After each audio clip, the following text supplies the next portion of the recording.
How's it going, fam? Welcome to the channel. Glad you guys are here. I pray all are doing well. All right, let's give all praise, honor, and glory to our Heavenly Father, Yahawah, in the name of the beloved, our King, Yahawah Shai, and giving thanks for the Holy Spirit, the outpouring of, of His Spirit in great measure to the faithful, and for being made to abound in all of the fruits of the Spirit and being given all the gifts of the Spirit. All right, because all of these things are what's profitable for salvation and righteousness, and these things are reserved for his chosen, and to be among the chosen, billions upon billions upon billions of souls, of spirits in creation.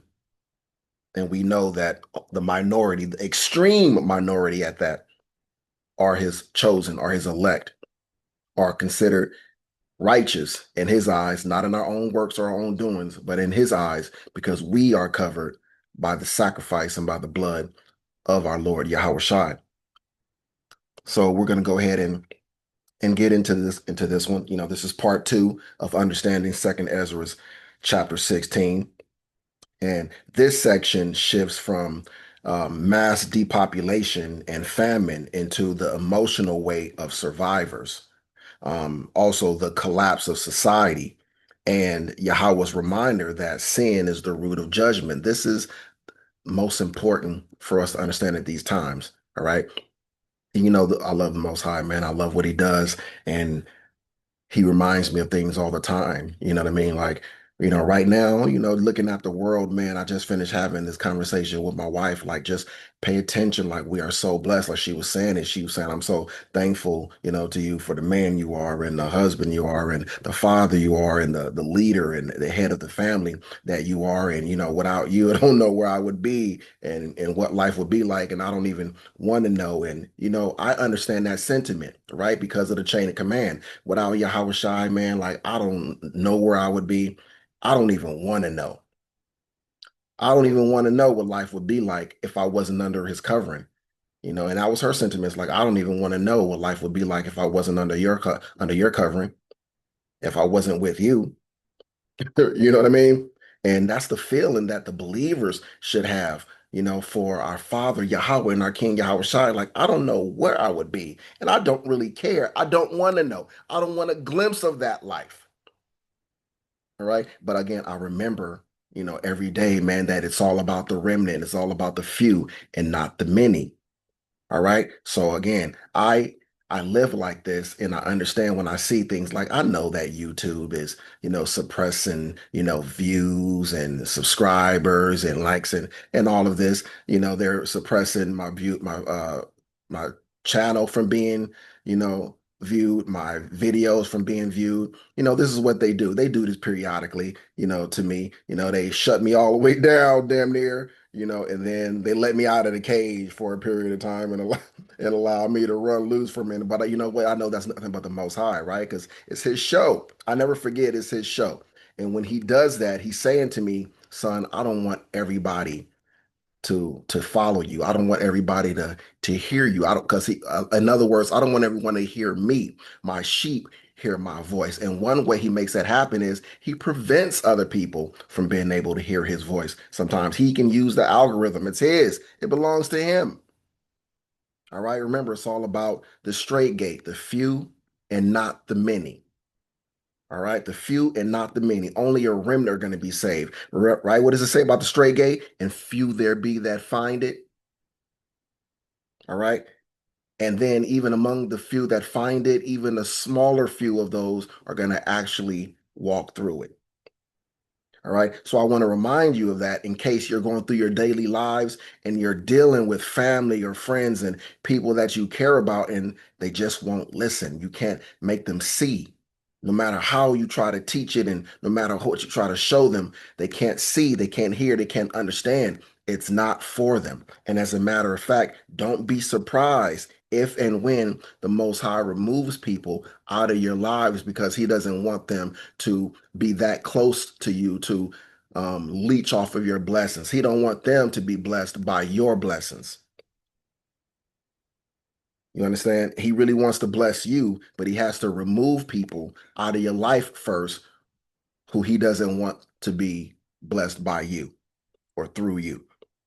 All right. So don't think that these things are strange happenings when they happen to you. All right. All right. I went on long enough. Let's go ahead and get into this. Understand in 2nd Ezra 16, starting in verse 28. For of a city there shall be 10 left, and 2 of the field, which shall hide themselves in the thick groves and in the clefts of the rocks. You can kind of see this happening right now, can't you? You see the mobilization of the peoples.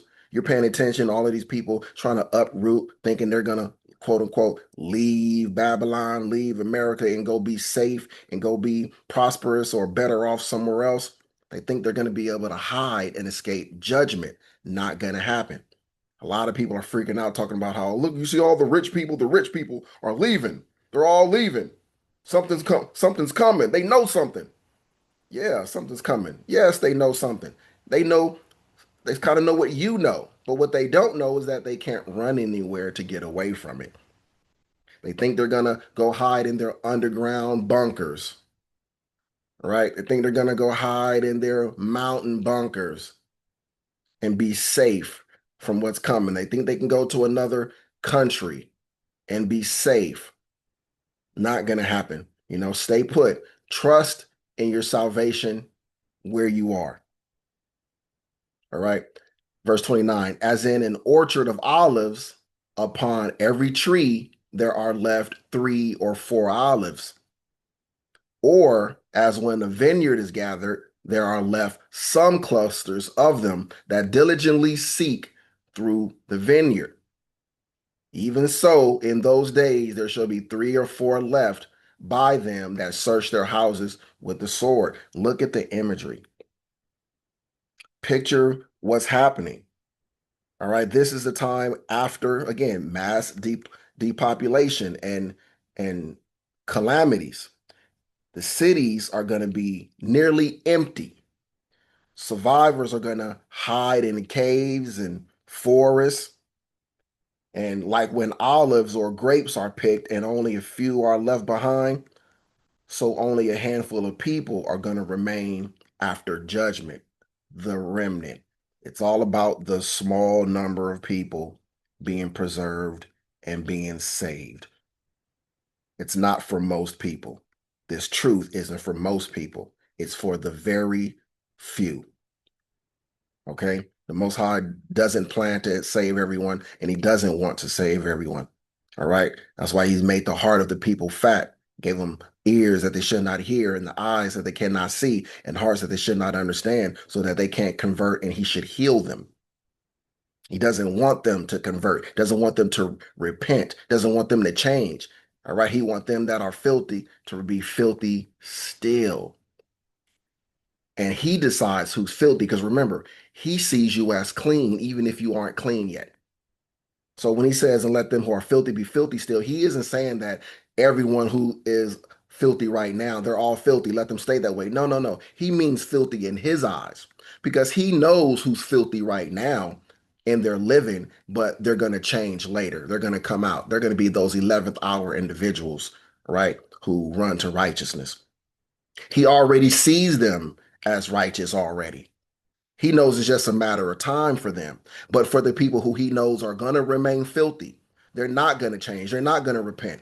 Those are the people He's talking about when He says, and let, those who are filthy be filthy still. All right. He's gonna make sure those people never convert. All right. Either by never hearing the words or by hearing and rejecting the word. Okay. So again, only, the few are going to be left behind and remain after judgment. And soldiers and raiders, all right, pillagers are going to be going through houses looking for survivors. They're going to be looking for food. They're going to be looking for whatever they can take. They're going to be looking for women. There's not going to be a single woman in that day talking about how strong and independent she is and how she don't need a man for nothing.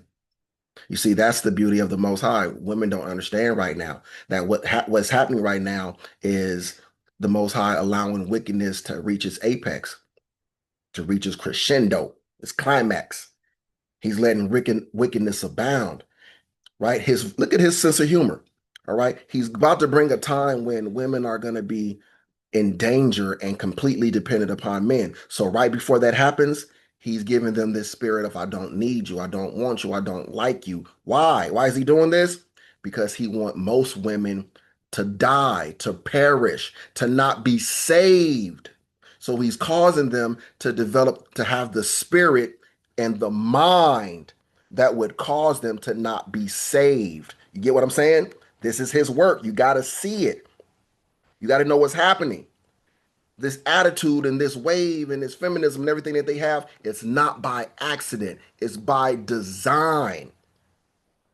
This is for their detriment, only they don't know it. That I hate men's spirit and I don't trust men, I don't like men. That's the spirit he gives the women who he wants to kill, the women who he wants to punish, the women who he's going to humble.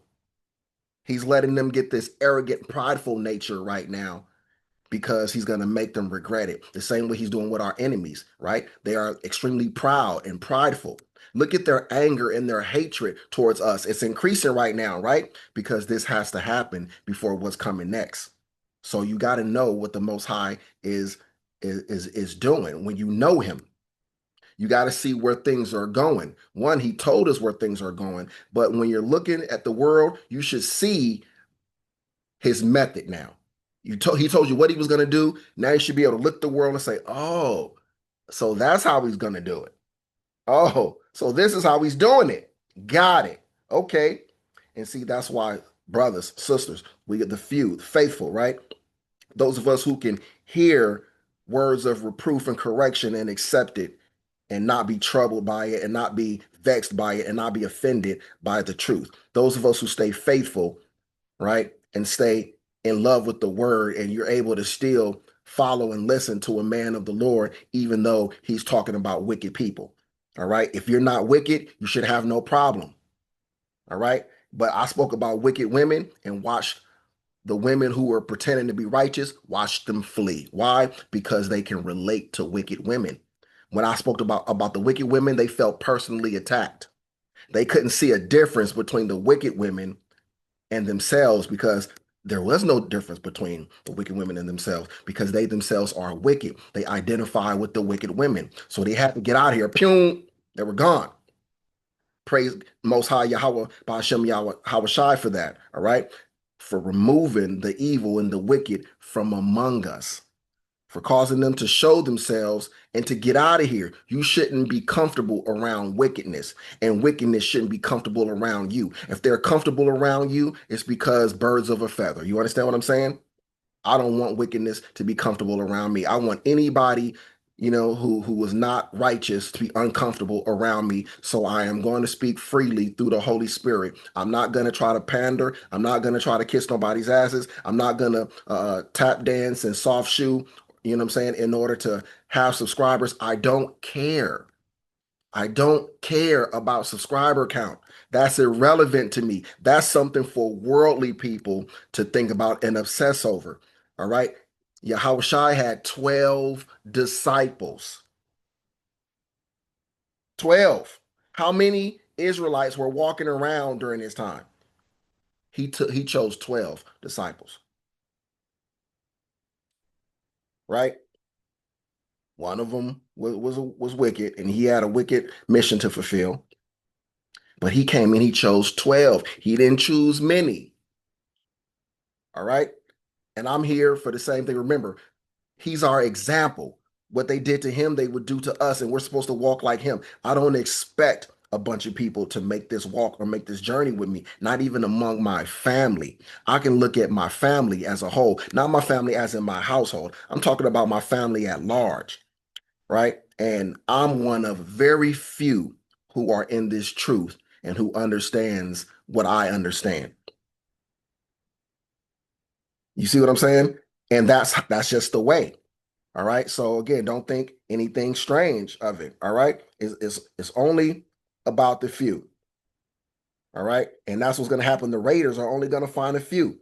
All right. So again, Ezra, he's describing depopulation that's so severe that out of thousands in a city, maybe only 10 are going to live. It's the same image that Yahawah gave when he says, except those days be shortened, no flesh would be saved, right? Matthew 24 and 22. All right, so you got to think of today's cities, right? Visualize it. New York, Chicago, LA, all right, with only a dozen survivors left. And they're all hiding, right, in the subway tunnels, in the forests, in the mountains, and so forth, while raiders are searching abandoned homes and everywhere they can search for people. All right. And so this is not, it's not science fiction, although it may sound like it. It's prophecy. All right. Verse 32. And the earth shall be laid waste, and the fields thereof shall wax old, and her ways and all her paths shall grow full of thorns, because no man shall travel therethrough. The virgins shall mourn, having no bridegrooms. Right? There's gonna be a lot of women. They're not gonna have husbands. There's not gonna be enough men around, right? There's gonna be no men for them to have husbands. The women shall mourn, having no husbands. All right, right now, all right, we don't need any men. Oh, we don't need husbands. Men are useless. Yeah, okay. But in that time, in this time that's coming, it's gonna be much different. Ladies, don't let the bitter sisterhood of losers, all right, convince you to be single with them. Don't let them, draft you into their lonely we hate men army. All right, because those women are going to perish. And the women who are strong enough to fight that, to overcome that drafting into that army, that recruitment into that Jezebel army, those are going to be the women that are safe. Let them call you pick me's. Being a pick me just meant Yahawah and Yahawah Shai picked you for salvation and deliverance. That's what they're really saying, right? And see, it's the wicked women hating the righteous women, right? The demons hating the angels. The left hand side hating the right hand side. That's what's going on. That's what this whole pick me versus, the sisterhood thing is all about. The demon the demons of the sisterhood hating the righteous women who Yahawah and Yahawah Shai are setting apart from the group. Consider yourself blessed that he's giving you the spirit to resist that foolishness. Okay? He says, their daughters shall mourn, having no helpers. All right? Listen to what the times are going to be like. 34. In the wars shall their bridegrooms be destroyed, and their husbands shall perish of famine. This sounds like Isaiah chapter 3, right? At the end of the chapter, right? When he says that the wicked women of Israel, that their men would die in the wars. Their men, all right? Meaning the wicked men of Israel, the pandering men of Israel, right? The no good men, the women that these men, the men that these women really love and they cling to and they call real men aren't really the real men. Those are going to be the men that die, right? They're going to die in the wars. Okay. They're going to die of famine. Okay. So with the cities destroyed and men killed by war and famine, the land's going to be abandoned. All right. Fields are going to grow wild. Nobody's going to be tilling it. Roads are going to be overgrown. All right. Women are going to mourn because there are no men left. All right. Husbands dead, young men destroyed in battle, and families are going to be left broken. So Ezra's painting the picture of the collapse of family structure also, right? With so many men dying in a war and famine, women are going to be left as widows. Daughters are going to be left helpless and families without protectors. And the mourning isn't just for lost lives, it's for a society that can't continue. But guess what time this is also? This is also the time when a man shall become more precious than fine gold. When seven women shall take hold of one man. You starting to understand uh, Isaiah chapter 4? And that men aren't just saying this because we just all want multiple wives. This was the Most High is going to do. He's going to make this so. He's going to kill off all these men so that all of these women are going to be left without men. And the only way they're going to have one and they're going to all want one is to multiple women, many women take hold of one man. That's what's going to happen. That's how it's going to have to go down. This is the Most High's way. If it was ungodly for one man to have multiple wives, multiple women, why would the Most High himself create these circumstances to make this so? Why would he do this if he was against it? You see, that's Christianity, and that's that worldly talk that women learn, right? That feminism and all of that they learn from this world, right? They try to put it on the Most High like it's his way, and that it's unrighteous for a man to live according to his nature, forgetting who created the man in his nature. So you're going to tell us that the one who our creator, who created man, who gave us the nature that we have, he also hates our nature, you know, not actions. I'm not talking about the actions of wicked. I'm talking about the nature of man, with the testosterone and the sex drive and everything that we have. All right. And it being impossible for one woman to really please and satisfy one man by herself. Right. All of that. See, all of these things are going to come. And ladies, you can not like it all you want, but if you keep not liking it all you want, you're not going to make it. Or you're going to make it and you're just going to have to deal with it. Because when that time comes, trust me, the mind you have right now isn't going to be the mind that you have later. Trust me.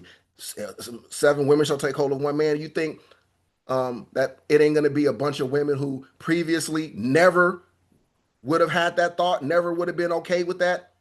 You think it ain't gonna be women like that? Of course, it's gonna be many women who right now are saying, "I would never, not me, right?" And they're gonna be gladly doing it. They're gonna be begging the men. This is how bad it's gonna be.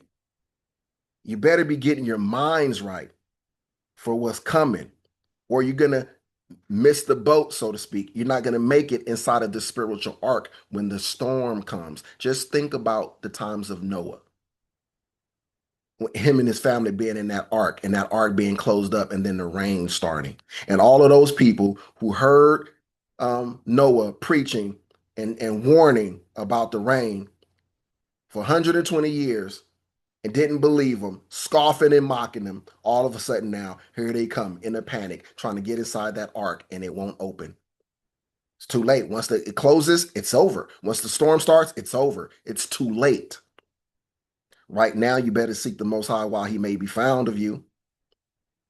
All right. You better get yourselves right while you have the opportunity. Okay. So you're going to, again, have men dying in war and famine. Women are going to be left as widows. Daughters are going to be left helpless. Families are going to be without the protectors. They're going to be mourning. The mourning isn't going to just be, for the lives lost. It was going to be, for all of society that they see and the hopelessness that they see everywhere and their own helplessness, and everyone else's helplessness, right? The women especially. So even now, right?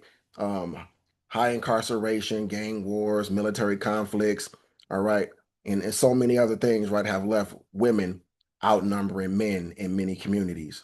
All right. And in the end times, all right, this imbalance will be catastrophic. All right. One is the Most High's design for women to outnumber men. And then you have societal things that contribute, to widening the gap. But it's going to get even worse. It's going to get even worse. Think about it. What we just finished explaining, how few in number people in general are going to be, but even more so men. This is the Most High setting the conditions for what he wants to happen. He wants Isaiah chapter 4 to happen. All right, despite what women might fight against it, the Most High desires Isaiah chapter 4 to happen, and he's going to make it happen. What we're reading right now, this is how. This is how he's going to do it. All right, verse 35. Hear now these things and understand them, ye servants of the Lord. He says to hear and understand. Ye servants of the Lord, not everybody, ye servants of the Lord hear and understand these things, because everyone can hear them, but everyone can understand. That's why it says hear and understand. It is given unto you to know the secrets of the kingdom, to know the secrets of the Most High and his plans, to know the Father's business. But to them it's not given. Verse 36, behold, the word of the Lord, receive it. Believe not the gods of whom the Lord spake. Okay. So the servants of Yahweh listen, understand, believe his word, not the false gods of the nations. So this is a call to clarity, fam. So while the world collapses, Israel has to anchor to Yahweh and Yahweh Shai. All right. False gods, quote unquote, Christianity, right? They're white Jeebas, right? Islam's idols, right? All the idols of Catholicism, all right? All the false worships, the religions and everything out there, all of them, all right? America's culture of money and self-worship, the selfie, selfish, me culture that we have, yeah, that's all satanic and that's all by design. So if you believe them, you're going to share their fate. So you got to steer clear of them. Be ye not a partaker of her sins. All right. So you got to come out of her, my people. All right. Verse 37, behold, the plagues draw nigh and are not slack. All right. The plagues are drawing near and are not slack. As when a woman with child in the 9th month bringeth forth her son, with 2 or 3 hours of her birth, great pains, great pains compass her womb, which pains, when the child cometh forth, they slack not a moment. All right. So the pains don't slack, at the closer the child gets to coming through. All right. They pick up, they intensify, right? Absolutely. Even so, shall not the plagues be slack to come upon the earth, and the world shall mourn, and sorrows shall come upon it on every side. So the plagues are coming quickly, right? Like labor pains. And just as a woman's contractions increase until birth, judgment is also in the same way is going to hit the world, without pause until it's finished. So this ties directly to Matthew 24 and 8. All right. Matthew 24 and 8. Let's get it again.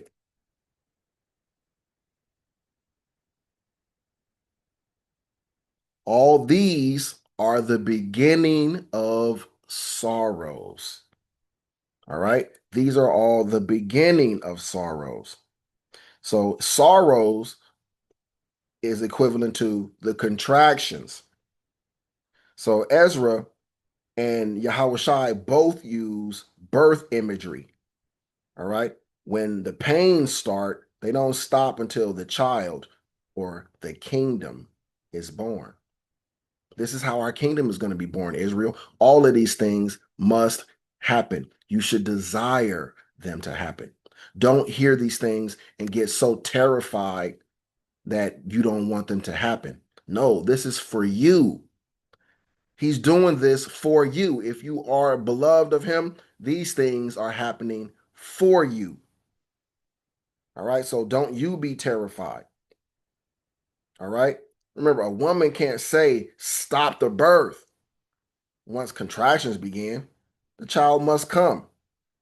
All right. So the same way, right? Once his plagues begin, the kingdom must come.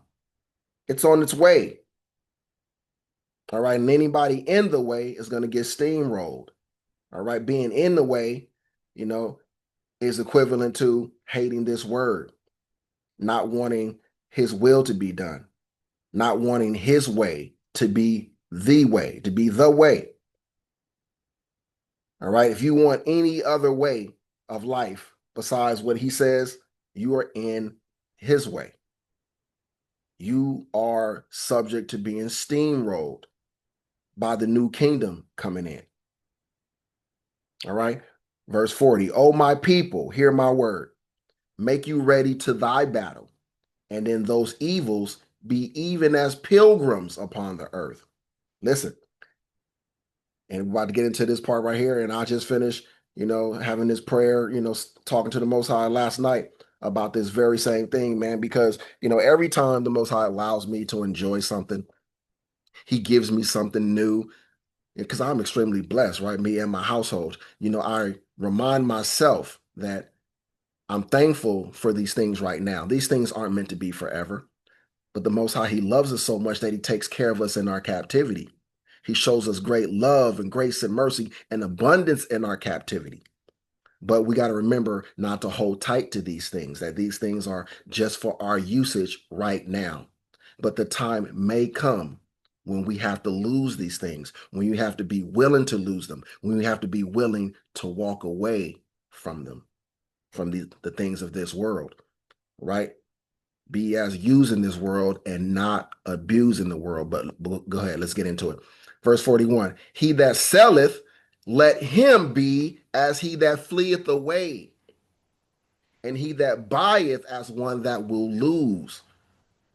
He that occupieth merchandise as he that hath no profit by it, and he that buildeth as he that shall not dwell therein.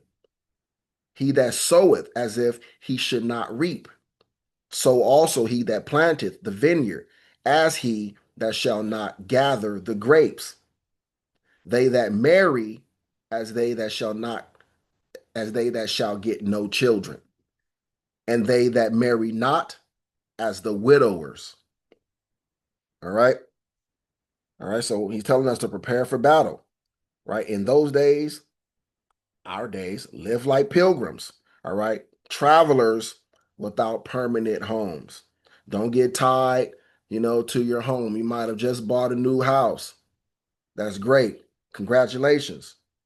But the time may come when you may have to get up and leave that thing. You got to be ready and willing to do it. All right. Knowing that that house that you're losing, that's nothing compared to the house you're going to gain. All right. It's like investing. All right. But investing in a sure thing, a sure thing. All right. It's not a gamble. It is an investment in a sure thing. Again, as I repeat, you know for a fact your number is going to hit. Yahawah Shai promised.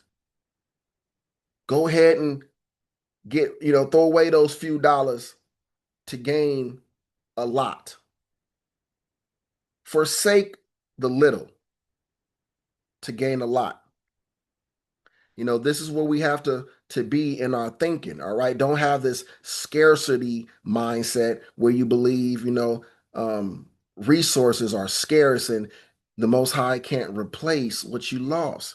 He can't give you back tenfold what you let go of, all right? Just so, again, always keep this in mind, all right? So if you sell or buy, you got to do it like you're going to lose it all. If you build, don't expect to live in it. If you plant, don't expect to harvest. Right? So this is Yahawah teaching detachment. All right? The elect must live as pilgrims, meaning not rooted in Babylon's system. So don't be tied to houses or careers or possessions, right? Because they're all gonna, they're all temporary. They're all gonna end. All right. Survival in the last days requires spiritual mobility. So again, I'm a harken back to, the C19 time frame. All right. We saw into right. Well, and right, we saw this right in 2008's housing crash, right? If anybody remembers that, if you're not too young, I'm pretty sure most of you remember this because my audience isn't that young outside of maybe my own children. All right. Um, you should remember. All right. And then we saw it again in the C19 time frame. So when people lost their homes, right? They lost their jobs and businesses almost overnight. Right? And Ezra, he says that the final days will make that look small. So don't cling to what can't last, right? Cling to Yahawah, Bahashem Yahawah Shai. All right. That's where your hope should be. All right. That's where your faith should rest, not in stuff and not in people. Okay. Verse 45. And therefore they that labor in vain. For strangers shall reap their fruits and spoil their goods, overthrow their houses, and take their children captives. For in captivity and famine shall they get children. Wait, for strangers shall reap their fruits and spoil their goods and overthrow their houses and take their children captives. But here's the kicker, for in captivity and famine shall they get children. Look at what's going to be happening. All right. Do you see why? All right. Man is going to be more precious than fine gold. And this whole I don't need a man wave is going to crash and burn. And 7 women shall take hold of one man. Can you see where this is going? There's not going to be any, you're not going to have a 911 system where you can call 911 when someone is threatening you, when your life is in danger. Nope. You're only going to be as safe as the man you are under. The men in your lives who care about you. That's how safe you're going to be. You better choose wisely. There is no greater safety than the men of the Lord. No greater safety. All right. You might want to start scouting right now to try to find these men right now and position yourself close to them right now. Because the men that you got already, if they are not men of the Lord, you are going to lose them. They are going to die. All right. You better be a good scout like those women who be positioning themselves close to athletes. All right. When they're in high school and in their early college years. All right. Recognizing the talent and seeing the future possibilities and get close to them now. Don't wait for them to go to the league and then try to come around. No, you better be one of those women that are a master scout. Scouting talent, being able to scout the possibilities and the potential and to see who might be, you know, someone who's going to make it. You see what I'm saying? That's really what you ought to be doing right now while you are getting close to the Most High, because that's also getting close to Him, is getting closer to those men as well. I'm just gonna, I'm gonna warn. This has to be put out there, all right? Because it's the truth. I'm not, lobbying for anybody to come beat my door down. I'm giving you sisters a heads up on what's coming so that you can shake off the wickedness of this world and start being smart enough to get yourself inside of the spiritual ark so that you can be safe. Okay? And again, in verse 47 says, and they that occupy their merchandise with robbery, the more they deck their cities, their houses, their possessions, and their own persons, the more will I be angry with them for their sins, saith the Lord. And guess what? Slavery, us going into captivity, everything that was taken from us, colonizers, and everything that they passed on to their children, they made their children accessories to a crime. All right. The same people who would gladly want you locked up as a quote unquote black person if you were an accessory to the crime, even if you didn't commit the crime yourself, just being an accessory to the crime. That's why they have that term, accessory to a crime. It makes you worthy of being a partaker of the judgment of the other person who actually committed the crime. All right. So, but the same people will have you believe that it's not fair that they should be punished for the sins of their forefathers, but yet you're accessories to the crime. You didn't give back everything your forefathers stole. You didn't give back the family wealth, the generational wealth that was passed down to you. You didn't give back the land they stole. You didn't give back the homes and everything they stole. You didn't give back all the money that was gotten, through ill-gotten gain. You are an accessory to the crime. All right. So you are a person occupying your merchandise with robbery. All right. He says, the more will I be angry with them for their sin, saith the Lord. So people are going to work hard, but they're going to do so in vain. All right. And foreigners and enemies are going to seize their food, their houses, and their children. And those who boast in their wealth right? And they're in their degrees and in their education, all right, and decorate themselves in pride are going to anger Yahawah even more. So this is judgment on Babylon's pride. That's why the pride of this place and everyone in it is reaching astronomical proportions. This is the spirit that is running amok in this place in order to make the majority of people worthy of death, worthy of destruction. That's what's going on. See, again, even the Most High is in control of social media. All right. The selfie and selfish generation, this culture of me, me, me, me, me, me, me, me, me. Everybody sounding like opera singers, especially the Jezebels. It's all by design. It's all, to be the precursor to what's coming.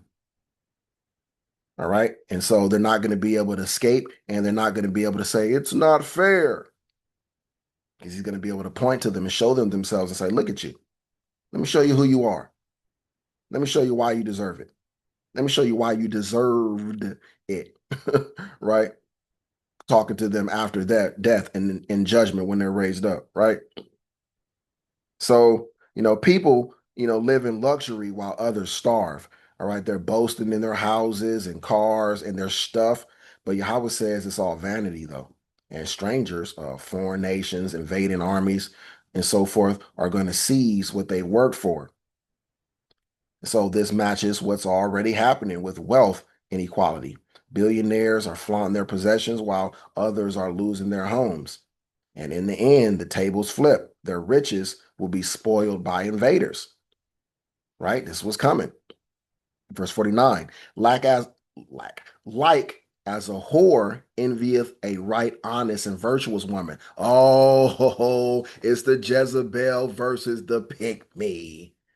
Yeah, the Jezebels envy the pick-me's, aka the virtuous women. So they hate them. And they try to recruit them to be a part of their loser gang. And if they can't recruit them, then they try to use other means because women, they love slander and other passive aggressive means of manipulation. All right, reputation, destruction, and so forth. They use all of these means, to try to destroy people, and they do it with these women. And they, one of their favorite tactics, everybody know of sign language, right? Right. We all know about sign language, shame, insults, guilt, and the need to be right. Right. They have a great need to be right. All right. So they engage in shaming tactics, insulting, guilting, and so forth in order to gain compliance, in order to bend situations and people to their will. So again, to the virtuous women, don't let these women draft you into their little soon to be destroyed legion. All right. They are destined for destruction. Don't be a partaker of their sins. All right. Like as a whore envieth a right, honest, and virtuous woman, so shall righteousness hate iniquity when she decketh herself, and shall accuse her to her face. When he cometh, thou shalt defend him that diligently searcheth out every sin upon earth. When he cometh, Yahawah, that shall defend him, the elect, that diligently searcheth out every sin upon earth. All right, every man of the elect are going to be defended by Yahawah. We are diligently searching out every sin upon earth. All right, so again, just to highlight, he said, just like a prostitute envious a virtuous woman, all right, also sin is going to be exposed and condemned by righteousness. Isn't that what's happening? All right, the righteous are condemning the wicked. We are making the wicked feel condemned with our mere presence, right? By us striving for godliness and righteousness, we condemn them. We condemn their speech. We condemn their thoughts. We condemn their feelings. We condemn their actions just by existing, let alone when we open our mouths. That's why with every lesson, my desire is to run off another demon. If there's a demon following, listening in, and paying attention, my desire is for that demon to hightail it up out of here. All right. Again, doesn't matter to me. As long as I have one person listening, I have a job to do, and it's about the few. And I'm going to minister to that handful of people who are able to receive this message. That's all it's about. That's it. And everyone else is everyone else. You know, Yahawah willing, you all who are listening, you guys are all among that righteous few who are part of, the Lord's flock that I have been given to shepherd over. All right. That the flock is dwindling down, you know, constantly. That's the Lord's way, his will. All right. Because he got what does he have to remove? The wolves in sheep clothing. Because not everyone around here who look like sheep are his sheep. Remember that. Right. So so when the judge comes, that's Yahawah, when he comes to defend the righteous and punish all wickedness, all right, this is going to be on the heels of the righteous condemning the unrighteous. All of these things are precursors. They have to happen first because us condemning them is going to cause us to be hated. And us being hated is going to cause all of these people to try to rise up against us and to slay us.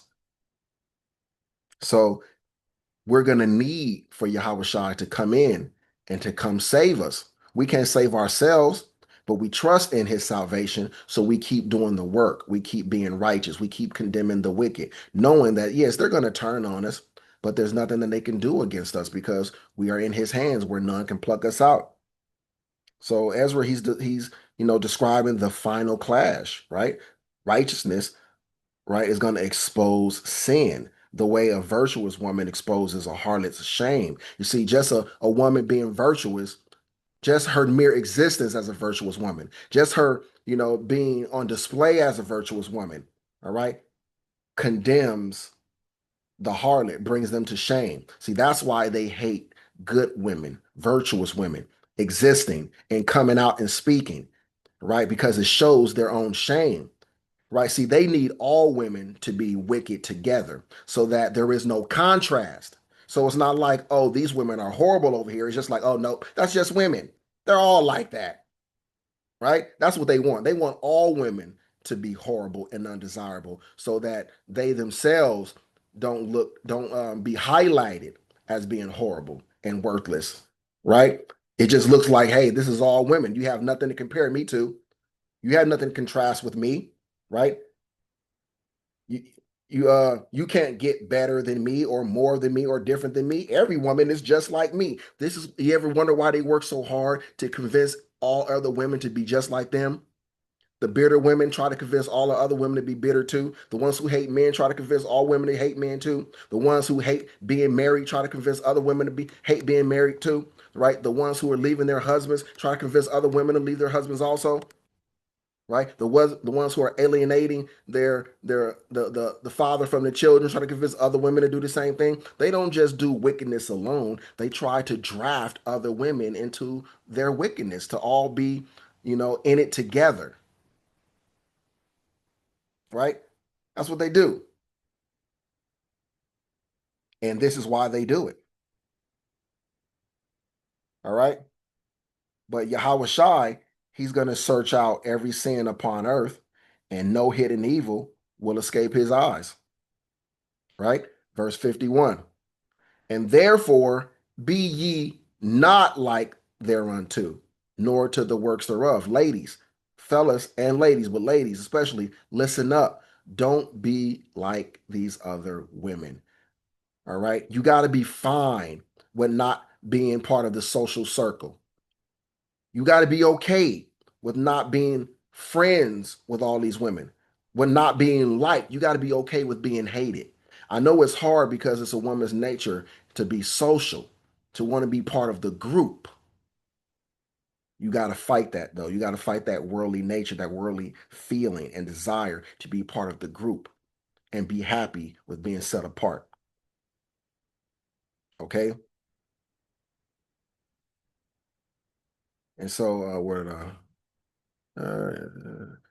don't be like the for yet a little, and iniquity shall be taken out of the way. You see, they're only gonna last for so long, fellas and ladies, and then they're gonna be taken out of the way. That means they're gonna die, right? They should be taken away out of the earth, and righteousness shall reign among you. So don't envy these women who are going to die, ladies. Don't envy these men who are going to die, fellas. Don't be envying the wicked, brothers. All right. It may look like these men are having it their way. The women are liking them. They're calling these men the real men. You're not a real man because you believe in the Most High, and you're not a simp, and you're not weak, and you're strong, and you can't be manipulated by women. And so in their manipulation, their desperation, they want to try to convince men that being weak is really being strong, right? Being a eunuch for them is being a real man. See, that's a satanic thing. They're trying to teach you that good is evil and evil is good, bad is good and good is bad. That a man should desire to be a doormat for a woman, because that's what you're created for, to be because a real man does this and a real man does that. That's all the conversation you hear from them. You never hear a real woman is this or a real woman is that. A real woman does this or a real woman does that. Why? Because they don't know what a real woman looks like. Never seen one. They don't know what a real woman does. They don't know how a real woman talks. They don't know. That's why, again, when they see the quote unquote pick me's, oh boy, that's why it draws their ire. It angers them to no end. You see? As a where was I? Let not the sinner say that he hath not sinned, for the Most High shall burn coals of fire upon his head, the liar, which saith before the Lord power and his glory, I have not sinned. All right, so don't copy the world's works. In a little while, sin is going to be wiped out and righteousness is going to rule, fam. Don't let sinners say, I haven't sinned, and convince you that that's the truth. All right, because Yahawah is going to expose him with fire, right? You see that also over social media. Every man, according to women, every man they've ever been with was a narcissist. They're all narcissists and abusers, and the women were all perfect angels. They were all amazing, never did anything wrong. They did everything right. They went above and beyond the call of duty, did everything men required, asked of, desired, needed, and wanted, and the men were just bad men and just did them all wrong. Every man, is wicked. Every woman, none of them ever did anything wrong in any of their relationships. And they tell each other this. They get online and say, well, he did this to me and he did that and he was this and he was that, and I didn't do anything wrong and I was great and I still got done this way. Just liars, just sitting back lying, saying they haven't sinned. I've done no wrong. I didn't do no wrong. It wasn't me. It was him. It was all of them. All of them. They all did me wrong. They was all horrible because men are just all bad. I never did anything bad. I never did anything worthy of mistreatment. Lies. And then you get brothers being on here capping in line,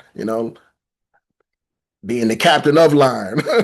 You know what I'm saying? Try to make it seem like, they've never done any wrong and so forth. All right. Liars, man.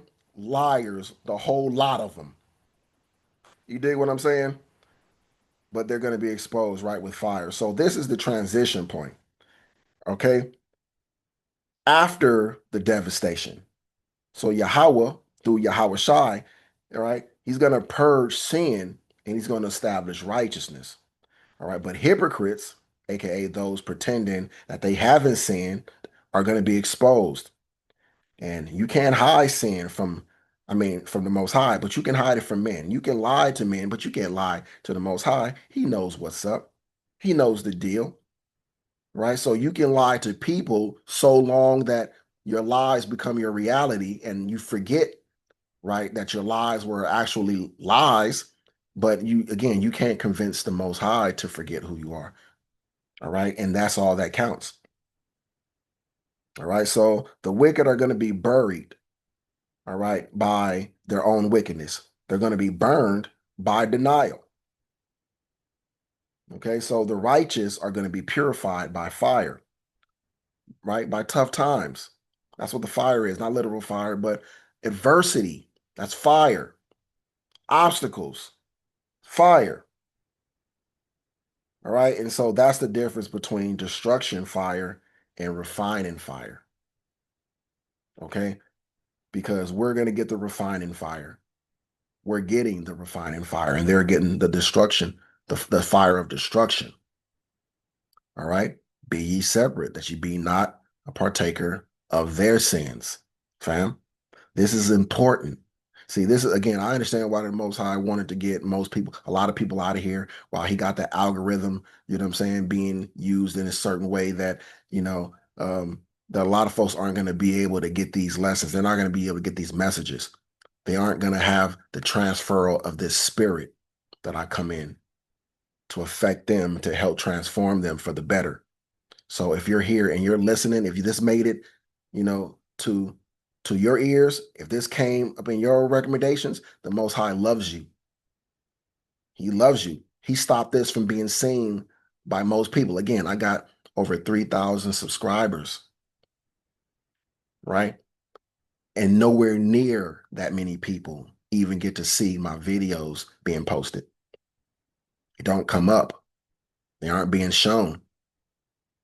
The Most High controls the algorithm. He controls everything. So you being here right now, listening and learning, means the Most High saw fit to lead you to this water. Drink up. All praise, honor, and glory belongs to our Heavenly Father, Yahawah, in the name of our beloved King, Kamashiach, Yahweh Shai. All right, we have to always give thanks for the Holy Spirit. All right, for the Most High's presence. All right, for his covering. I hope to see you guys all in the wilderness. I expect to be there. That's my faith.